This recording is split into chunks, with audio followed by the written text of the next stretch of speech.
పరిశుద్ధ గ్రంథం ఛానల్ వీక్షిస్తున్న ప్రతి ఒక్కరిని దేవుని పేరిట వందనాలు తెలియజేసుకుంటున్నాం. ప్రేమ, సంతోషము, సమాధానం సదా మీకు తోడేండి నడిపించిన గాక. నిన్నటి దినాన యోబు గ్రంథము 23వ అధ్యాయం చదువుకున్నాం. ఈరోజు యోబు గ్రంథము 24వ అధ్యాయం చదువుకున్నాం. సర్వశక్తుడు వాడు నియామక కాలములను ఎందుకు ఏర్పాటు చేయుడు? ఆయన నెరిగి ఉన్నవారు ఆయన దినములను ఎందుచేత చూడకున్నారు? సరిహద్దు రాళ్లను తీసివేయేవారు కలరు. వారు అక్రమం చేసి మందలను ఆక్రమించుకొని వాటిని మేపుదురు. తండ్రి లేని వారి గాడిదను తోలివేయుదురు. విధవరాలి యొద్దను తాకట్టుగా తీసుకొందురు. వారు మార్గంలో నుండి దరిద్రులను తొలగించి వేయుదురు. దేశంలోని బీదలు ఎవరికిని తెలియకుండా దాగవలసి వచ్చెను.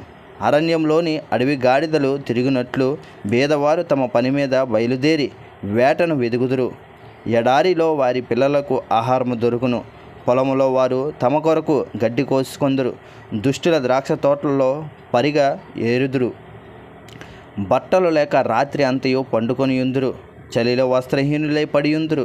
పర్వతముల మీద జల్లులకు తడిసియుందురు. చాటు లేనందున బండను కౌగులించుకొందురు. తండ్రి లేని పిల్లలను రొమ్ము నుండి లాగువారు కలరు. వారు దరిద్రుల యొద్ద తాకట్టు పుచ్చుకొందురు. దరిద్రులు వస్త్రహీనులై బట్టలు లేక తిరుగులాడుదురు. ఆకలిగొని పనులను మోయుదురు. వారు తమ యజమానుల గోడ లోపల నూనె గానుగలను ఆడించుదురు. ద్రాక్ష గానుగలను త్రొక్కుచు దప్పిగలవారయ్యుందురు. జనములు గల పట్టణములో మూలుగుదురు. గాయపరచబడిన వారు మొర్రపెట్టుదురు. అయినను జరుగునది అక్రమమని దేవుడు ఎంచడు. వెలుగు మీద తిరుగుబడి వారు కలరు. వీరు దాని మార్గములను గుర్తుపట్టరు. దాని త్రోవలలో నిలవరు. తెల్లవారినప్పుడు నరహంతకుడు లేచును. వాడు దరిద్రులను లేమిగల వారిని చంపును. రాత్రి అందు వాడు దొంగతనము చేయును. వ్యభిచారి ఏ కన్నైనను నన్ను చూడదనుకొని తన ముఖమునకు ముసుగు వేసుకొని సంధ్య చీకటి కొరకు కనిపెట్టును. చీకటిలో వారు కన్నము వేయుదురు. పగలు దాక్కొందురు. వారు వెలుగు చూడనల్లరు. వారందరూ ఉదయమున మరణాంధకారముగా ఎంచుదురు. గాఢాంధకార భయము ఎట్టిదైనది వారికి తెలిసి ఉన్నది. జలముల మీద వారు తేలికగా కొట్టుకొని పోవుదురు. వారి స్వాస్థ్యం భూమి మీద శాపగ్రస్తము. ద్రాక్ష తోటల మార్గమున వారు ఇకను నడవరు. అనావృష్టి చేతను ఉష్ణము చేతను మంచు నీళ్లు ఎగిసిపోవునట్లు పాతాళము పాపము చేసిన వారిని పట్టుకొనును. కన్న గర్భము వారిని మరుచును. పురుగు వారిని కమ్మగా తినివేయును. వారు మరి ఎప్పుడునూ జ్ఞాపకంలోనికి రారు. వృక్షము విరిగి పడిపోవునట్లు దుర్మార్గులు పడిపోవుదురు.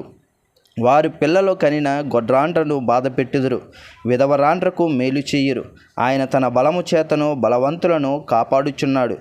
కొందరు ప్రాణమిచ్చును గూర్చి ఆశ విడిచిన వారు మరలా బాగుపడదురు. ఆయన వారికి అభయమును దయచేయును గనుక వారు ఆధారము నొందుదురు. ఆయన వారి మార్గముల మీద తన దృష్టి నుంచును. వారు హెచ్చింపబడినను కొంతసేపటికి లేకపోవుదురు. వారు హీనస్థితిలో చొచ్చి ఇతరులందరి వలె త్రోయబడుదురు. పండిన వెన్నుల వలె కోయబడుదురు. ఇప్పుడు ఇలాగ జరగని ఎడల నేను అబద్ధికునని రుజువుపరచువాడెవడు? నా మాటలు వట్టివని దృష్టాంతపరచువాడెవడు? ఇంతటితో యోబు గ్రంథము 24వ అధ్యాయం పూర్తయింది. రేపటి దినాన యోబు గ్రంథము 25వ అధ్యాయం చదువుకుందాం. ప్రేమ, సంతోషము, సమాధానం సదా మీకు తోడే ఇంటి నడిపించిన గాక. ఆమెన్.